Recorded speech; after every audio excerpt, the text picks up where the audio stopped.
There are occasions in which the gynecologist prescribes oral birth control pills to the women before beginning ovarian stimulation for an in vitro fertilization cycle or IVF.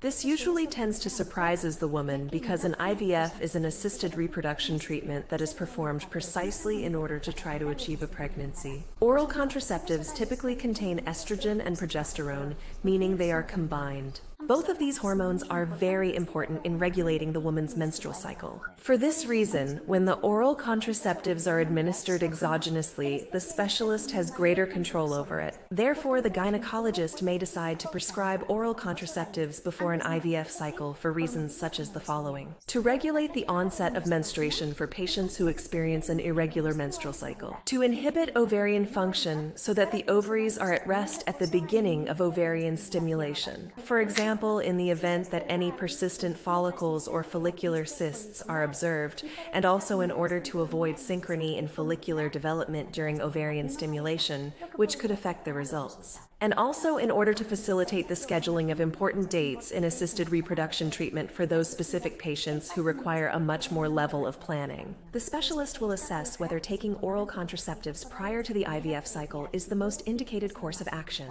Due to this, contraceptives are not prescribed to every woman who is about to begin an IVF cycle, but rather when it is deemed suitable for the patient's specific circumstances.